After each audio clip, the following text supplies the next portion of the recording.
El Ministerio Apostólico de Enseñanza y Predicación Rema Internacional presenta hoy al Reverendo Fernando García Sotomayor con la proclamación de las buenas nuevas de Dios para tu vida. El mensaje de ayer, el mensaje de hoy y el mensaje para la eternidad a los que tienen hambre y sed de la palabra de Dios. Un querigma de Dios para el que oiga, el que tiene oídos para oír. Escuche el dabar del Eterno a las naciones. Ahora es el tiempo para recibir el rema del Espíritu Santo a tu espíritu. Escuchemos con fe la memra del Señor para el alma.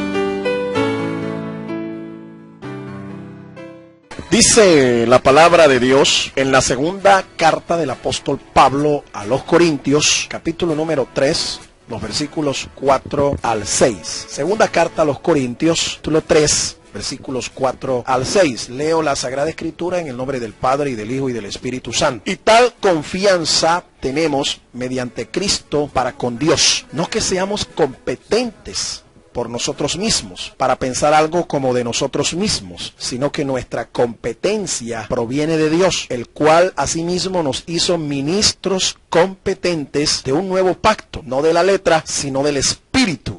Porque la letra mata, mas el Espíritu vivifica. Quiero también leer de la misma carta, el capítulo 4, los versículos 1 y 2, y el versículo 7, y dice así: por lo cual, teniendo nosotros este ministerio según la misericordia que hemos recibido, no desmayamos, antes bien renunciamos a lo oculto y vergonzoso, no andando con astucia ni adulterando la palabra de Dios, sino que por la manifestación de la verdad, recomendándonos a toda conciencia humana delante de Dios. Pero tenemos este tesoro en vasos de barro, para que la excelencia del poder sea de Dios y no de nosotros. Amén. Dios nos bendiga por esta palabra. El título de esta disertación: en vasos de barro. La vida cristiana está llena de grandes paradojas. Encontramos, por ejemplo, que para vivir hay que morir, para reinar hay que servir, para recibir hay que dar. Es paradójico también que Dios, siendo grande, no le impresione lo grande, ni lo mucho. Dios mira a lo pequeño y a lo poco para glorificarse en ello. Dios nunca ve la apariencia externa, Él ve lo de adentro. Por eso en ocasiones debemos ser como los perfumes finos. Los perfumes finos vienen en frascos pequeños. La belleza del tabernáculo del desierto era interior y no exterior. Repito, el tabernáculo que construyó Moisés en el desierto para adorar al Señor era un tabernáculo de apariencia externa fea. La belleza del tabernáculo era interior, era por dentro. Una cosa era el tabernáculo por fuera y otra era por dentro. La belleza del mismo Señor Jesús era más interior que externa. Esos cuadros que nosotros vemos de la supuesta apariencia de nuestro Señor son cuadros de la Edad Media, en el tiempo del oscurantismo cristiano, tiempo de la Edad Media, en donde muchos artistas medievales cristianos se inspiraron y pintaron los aparentes retratos de Jesús. Pero eso no corresponde a la realidad de la apariencia externa del Señor. Solo encontramos un documento antiguo en los anales de la historia del Imperio Romano acerca de la apariencia de Jesús. La carta de un tal Léntulo al procurador romano. Ese Léntulo describe cómo era la apariencia externa de Jesús. Eso es lo históricamente más real, más verídico que tenemos acerca de cómo era físicamente el Señor. De igual manera, la belleza de un creyente debe implicar la posesión de un carácter puro. Se requiere de pureza de carácter para ejercer una mentoría espiritual. Usted quiere ser un mentor espiritual, un padre espiritual, un ayo para otros, se requiere de un carácter puro. Los mentores espirituales requieren de un llamado, un llamamiento, y requieren también de capacitación divina. Son dos cosas fundamentales para aquellos que quieren ejercer una mentoría espiritual.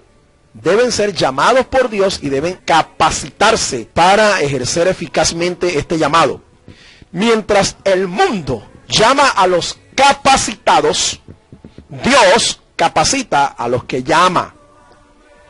En el proceso de capacitación debemos mirar a nuestros discípulos bajo el lente de la motivación y la esperanza.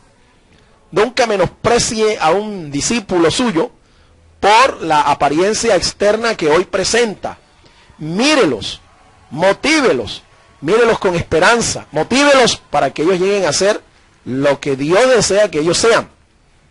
La excelencia no se consigue de la noche a la mañana. Esto es un proceso en el que Dios se glorifica, formando el carácter de su Hijo Jesucristo en nuestros corazones. Para formar entonces discípulos con el carácter de Cristo, se requieren tres importantes decisiones. Primero, decida ver a sus discípulos como Jesús los ve. Repito eso. Decida ver a sus discípulos como Jesús los ve. ¿Y cómo los ve el Señor? En el Evangelio de Juan, en el capítulo 15, los versículos 14 y 15, dice la Escritura así. Estas son palabras textuales de nuestro Señor Jesucristo. Vosotros sois mis amigos, si hacéis lo que yo os mando. Ya no os llamaré siervos, porque el siervo no sabe lo que hace su Señor. Pero os he llamado amigos, porque todas las cosas que oí de mi Padre, os las he dado a conocer. Poderosa palabra. Si usted va a formar discípulos para el Señor, con el carácter del Señor, usted tiene que ver a sus discípulos como Jesús los ve. Él ve a sus discípulos no ya más como siervos, los ve como sus amigos. Repito, los ve como amigos, no los ve como a sus enemigos, o tampoco los ve como su competencia.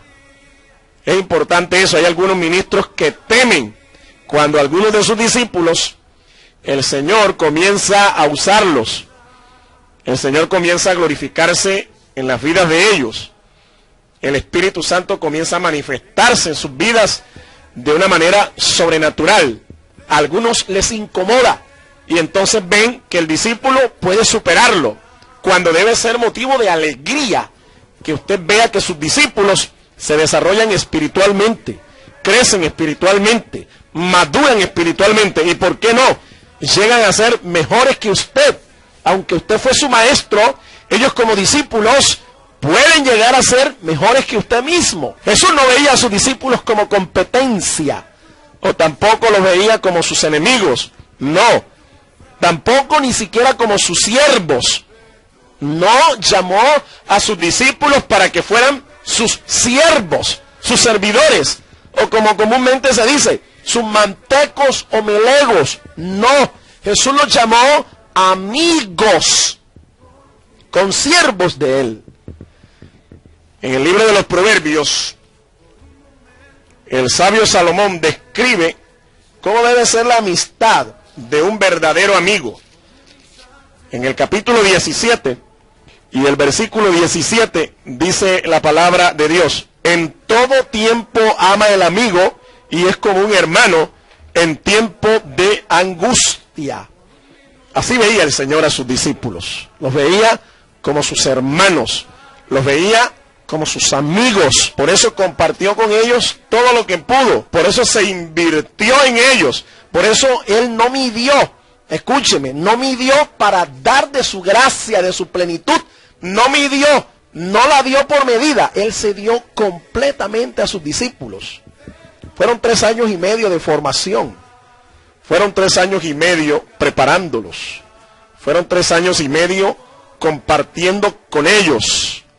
No los miró como a sus enemigos, los miró como a sus amigos, consiervos en el ministerio.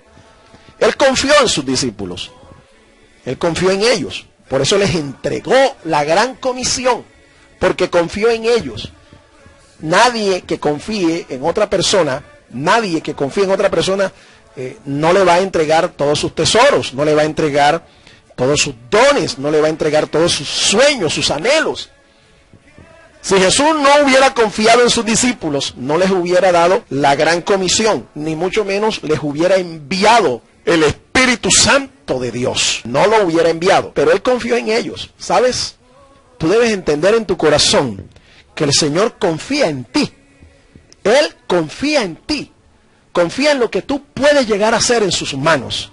Confía en la obra que puedes desarrollar. Confía en lo que tú puedes alcanzar para el reino.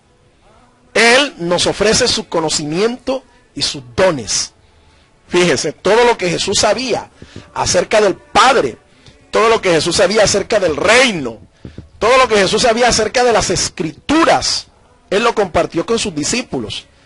Nosotros tenemos solo un registro corto de la vida del Señor Jesús con sus discípulos aquí en la tierra. 3 años y medio, y de esos 3 años y medio solo tenemos el registro de unos 37 días.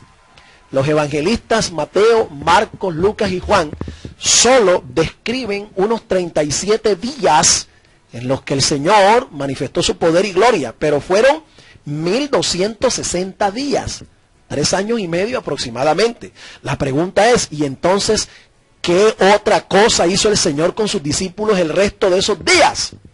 La respuesta es sencilla, mi amado hermano. Él les enseñaba.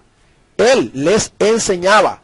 Él compartió su conocimiento de Dios, de las Escrituras, compartió sus dones espirituales, los compartió con ellos porque Él los veía como a sus amigos.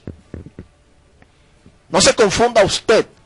Él es nuestro Dios, Él es nuestro Señor, Él es el Dios Todopoderoso, pero también es nuestro amigo. Jesucristo es tu amigo, Jesucristo es mi amigo, y así te ve Él.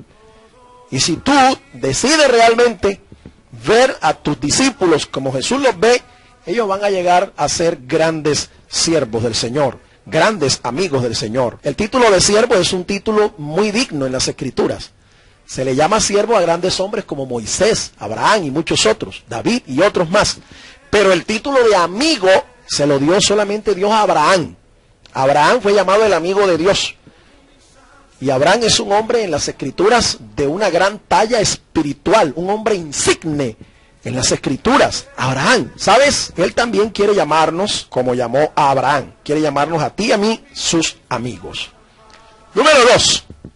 Si usted quiere formar discípulos con el carácter de Cristo, decida amar a sus discípulos como Jesús los amó. Ame a sus discípulos como Jesús los amó. Él los amó con amor extremo.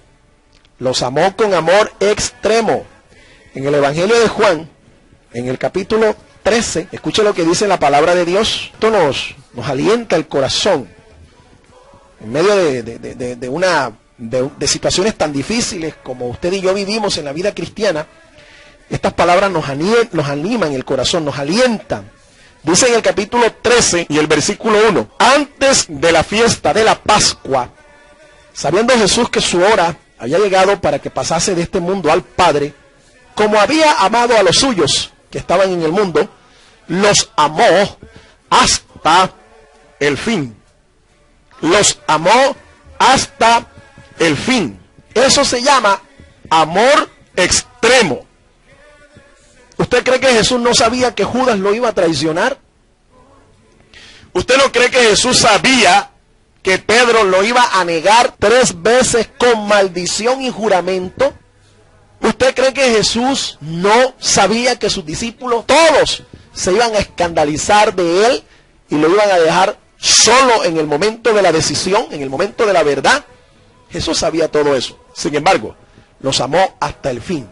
A pesar de que sabía la condición de Pedro, a pesar de que sabía que Judas era un traidor, a pesar de que sabía que Judas era un ladrón, a pesar de que sabía que entre sus discípulos habían piques, habían entre ellos diferencias, habían entre ellos situaciones de mucho conflicto, a pesar de todas esas debilidades, de todos esos defectos, a pesar de las flaquezas de ellos, Él los amó hasta el fin, los amó con amor extremo.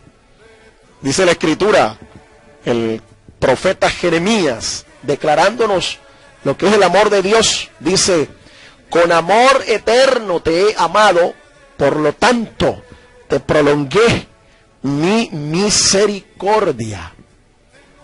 Escúcheme, Dios nos ama a pesar de nuestras flaquezas. El Señor nos ama a pesar de nuestras debilidades, a pesar de nuestras faltas, a pesar de que no le somos fieles, a pesar de que le fallamos, a pesar de que quebrantamos su palabra, a pesar de que no tenemos testimonio muchas veces eficaz del evangelio, de la fe, a pesar de que no tenemos compromiso, un compromiso serio, firme con su obra, a pesar de que no amamos su palabra, a pesar de que nosotros no estamos a la altura de Él, Él nos sigue amando hasta el fin. Bendito y alabado sea el nombre del Señor. Y la prueba máxima de su amor la demostró, porque es que el amor no es solamente palabras, el amor no es solamente tarjetas o lindos pensamientos o lindas poesías, no, el amor consiste en hechos de verdad. Por eso dice San Juan que si tú dices que amas a Dios, pero ves a un hermano padecer necesidad y te quedas callado y solamente le dices: Dios te bendiga, vamos a orar por ti, el Señor es tu proveedor, y no metes tu mano, no extiendes tu mano para ayudar a tu hermano, dice Juan, ¿cómo puedes tú decir que amas a Dios si no amas a tu hermano a quien estás viendo? La prueba máxima del amor del Señor por sus discípulos consistió en que Él puso su vida por ellos, entregó su vida por ellos.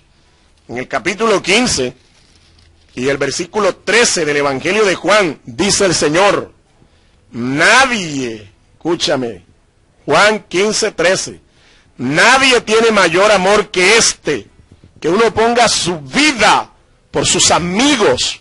¿Escuchó eso? Nadie tiene mayor amor que este, dice el Señor, que uno ponga su vida por sus amigos. Hace mucho tiempo a mí me sucedió una historia muy triste en el ministerio. Un gran amigo mío que ya partió a la eternidad, llegó a ser un gran líder en nuestra organización, y por una situación, por un conflicto en el ministerio, yo fui llamado a pagar un tiempo de restauración espiritual y ministerial. Pero esta persona que decía ser mi amigo, él me recordó unas palabras. Yo esperaba que él a mí, por encima de las instituciones, él a mí me respaldara y me ayudara, y yo pudiera encontrar en él un amigo, un hermano, en el momento de la crisis, en el momento de la necesidad. Pero escuche cómo dijo él literalmente estas palabras. Él me dijo a mí, hablando personalmente con él, me dijo: uno con los amigos va hasta el cementerio, pero no se entierra con ellos en el sepulcro. Así me dijo este gran amigo mío, un hombre que comenzó conmigo en el ministerio, un hombre que yo lo amé como un hermano en el Señor y un consiervo, porque nos desarrollamos juntos en el ministerio. Pero en el momento en que yo necesitaba contar con él, no como un dirigente espiritual, no como un dirigente en el ministerio, no como un dirigente del concilio, él me dio la espalda y me dijo: con los amigos voy hasta el cementerio, pero no me entierro con ellos en el sepulcro. ¿Sabes? Han pasado ya algunos años y este amigo mío, entre comillas, murió, partió a la eternidad, y lo acompañé, yo lo acompañé hasta el cementerio, hasta su última morada aquí en la tierra. Y recuerdo todavía esas palabras. En aquella ocasión yo me decepcioné y yo dije: si así son los amigos en el ministerio, por eso es que muchos cierran su corazón en el ministerio y son gente solitaria, porque encuentran muy pocos amigos. Y yo te estoy llamando a ti, mi estimado hermano, que compartes conmigo un llamado, que compartes conmigo un ministerio. Hágase amigo de otros consiervos. No los mire como enemigos, no los mire como competencia, no los mire como si fueran alguien que fueran nocivos o contrarios a usted. No, es que el Señor mismo lo dice: el que no es conmigo, contra mí es. Si alguien desarrolla un ministerio diferente al tuyo, no quiere decir que sea tu enemigo. No quiere decir que sea una persona que no ame al Señor. Lo que sucede es que es diferente, tiene un llamado diferente y un ministerio diferente. Pero todos vamos en el mismo riel, todos vamos en el mismo carro, todos vamos en el mismo bus, todos estamos en el mismo reino. Por favor, vamos a creer más en nuestros consiervos como amigos. Vamos a crear una cadena interminable de amigos.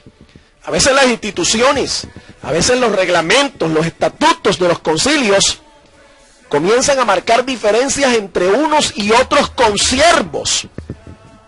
Y algunos inclusive pierden de vista que por encima de las instituciones están las personas. Las personas.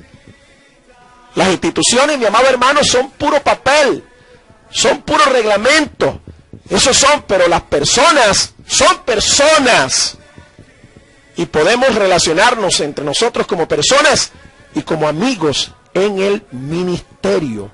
Jesús puso su vida por ellos. Fíjense, esta persona que decía ser amiga mía, que decía ser un gran amigo mío, un gran consiervo, a la hora de la verdad, me dio la espalda y yo padecí un tiempo muy difícil en el ministerio. Yo lo reconozco, fue un tiempo difícil, en donde aquellos que decían ser amigos míos me dieron la espalda. Pero gracias al Señor, el único que no me dio la espalda fue Él. Por eso alabo y glorifico su nombre, porque en verdad esto que Él dice en su palabra, esto que Él declaró a sus discípulos, sigue cumpliéndolo en el día de hoy. Jesús es tu gran y único amigo, pero nosotros podemos crear círculos de amistades en el ministerio, si nos lo proponemos. Tercero, decida formar a sus discípulos como Jesús los formó. Fórmelos como Jesús los formó. Él los formó para que fueran excelentes en todo.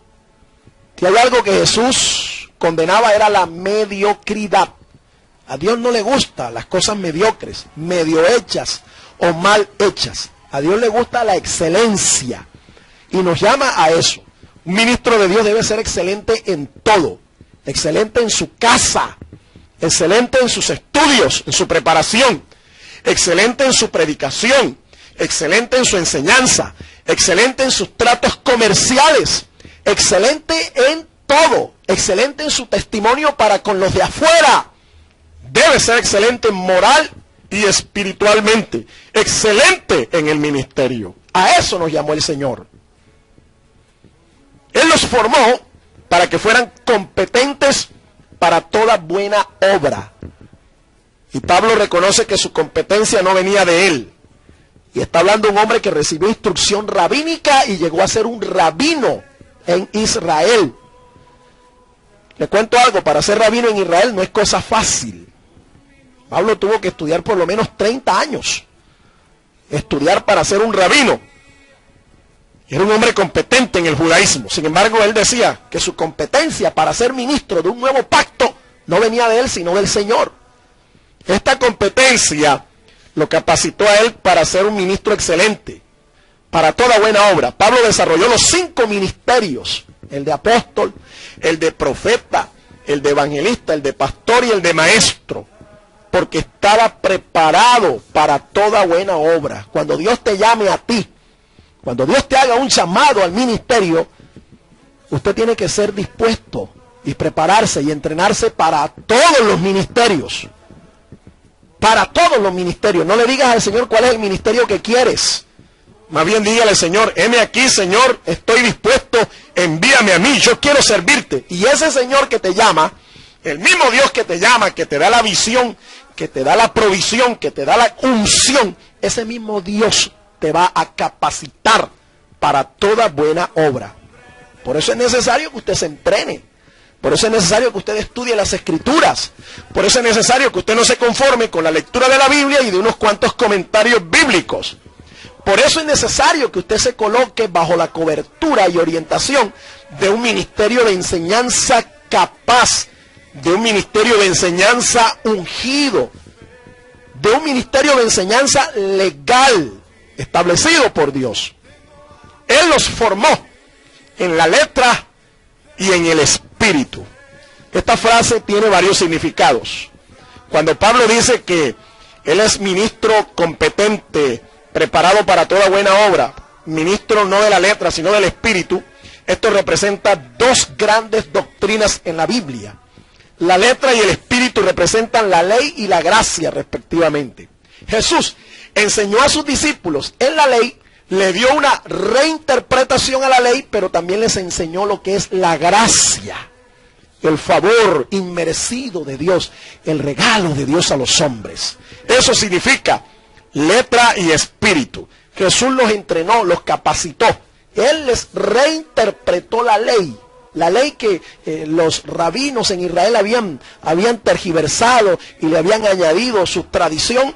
Jesús la reinterpretó en contra de las tradiciones. Él la reinterpretó y les dio la apertura a una nueva dispensación, la dispensación de la gracia.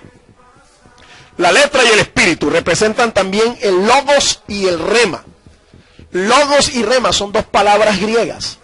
Logos significa la palabra escrita, el tratado, el discurso escrito.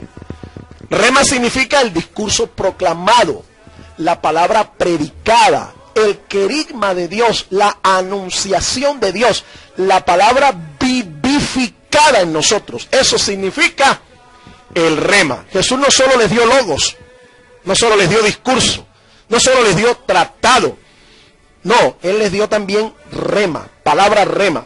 Una palabra rema, por ejemplo, en las Escrituras, se encuentra allá en el capítulo 5 del Evangelio de San Lucas, el versículo 5. ¿Usted se acuerda de esa historia cuando los discípulos estaban en medio de una tremenda tormenta? Se les apareció a ellos y Pedro lo vio y le dijo: Señor, si eres tú, di la palabra y yo voy. Y el Señor dijo: ven.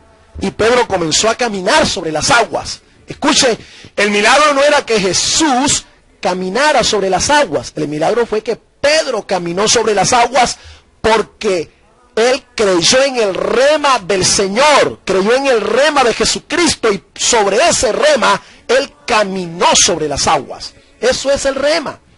En otra ocasión, dice la palabra que ellos se fueron a pescar y no habían podido sacar nada. Toda la noche habían estado esforzándose y no habían sacado nada. Jesús se les aparece y les dice que boguen mar adentro, que echen sus redes y que la tiren a la derecha.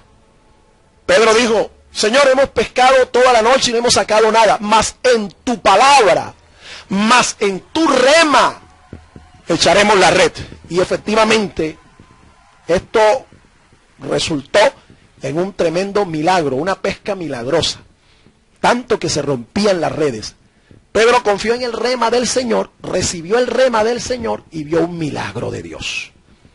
Jesús les enseñó a ellos lo que es el logos y lo que es el rema. La letra y el espíritu representan también el conocimiento y la unción. No basta lo uno sin lo otro. Escúcheme, de nada sirve el conocimiento sin la unción. De nada sirve la teología sin la unción. O viceversa, de nada te sirve la unción sin el conocimiento. Es más, le digo algo, la raíz de la unción, ¿usted sabe cuál es? Es el conocimiento. No puede haber rema si no hay logos. No puede haber unción si no hay conocimiento de la Escritura. Jesús les enseñó esto a sus discípulos. Por eso los formó en la letra y en el espíritu. Y el apóstol Pablo, años después, reconoce que el Señor también lo había capacitado a él como un ministro del nuevo pacto competente, no de la letra, sino del espíritu. Pablo enfatizó la necesidad de la unción del Espíritu Santo. Pablo enfatizó la necesidad de la gracia del Señor en nuestro ministerio. Pablo enfatizó la necesidad del rema en nuestro ministerio. No quiere decir que no se necesitaba la letra, no necesitaba la ley, no se necesitaba el logos, no se necesitaba el conocimiento. Lo que las Escrituras nos plantean es que tiene que haber un equilibrio. Usted tiene que ser formado en todas estas áreas del ministerio. Yo le cuento algo. Una cosa es estudiar en un seminario, estar allí recibiendo entrenamiento, recibiendo conocimiento, y otra cosa es estar frente a un ministerio, frente a un púlpito y predicarle a 100, 200, 500, 1000 personas. Son dos cosas diferentes. Usted puede aprender oratoria, usted puede aprender exégesis, pero a la hora de predicar, de ministrar a las necesidades del pueblo, usted necesita unción del Espíritu. Y Él los formó finalmente para que glorificaran a Dios. El Señor los formó para que glorificaran a Dios. Así que decida usted formar a sus discípulos como Jesús los formó. Y quiero concluir en esta hora. Formar el carácter de Cristo en nosotros es la tarea magna del Señor.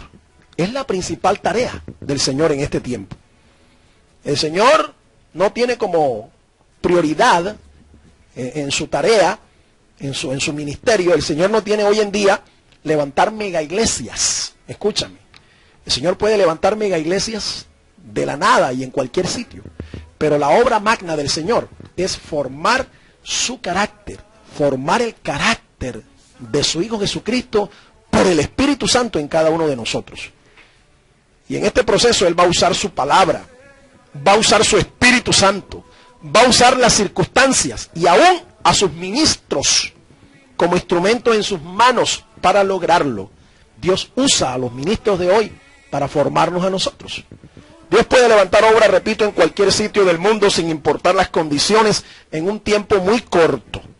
Pero formar a un ministro le llevará más tiempo y será una tarea más difícil para Dios.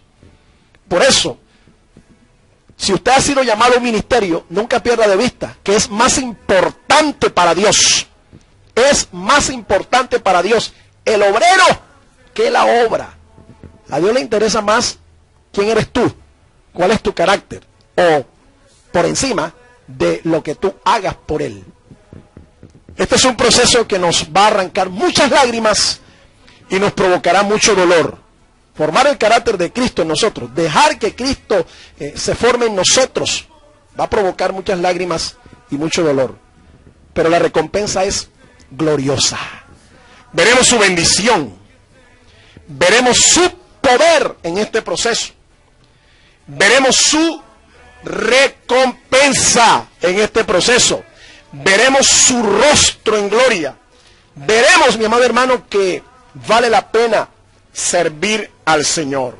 Y quiero terminar con este glorioso pasaje escrito en el libro de los Salmos, en el capítulo 84, versículos 5 al 7, dice la Escritura: bienaventurados los que habitan en tu casa, perpetuamente te alabarán.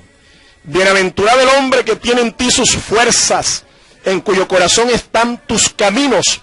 Atravesando el valle de lágrimas, lo cambian en fuente. Cuando la lluvia llena los estanques, recibe esta palabra: irán de poder en poder, verán a Dios en Sión. Amén. Dios te bendiga.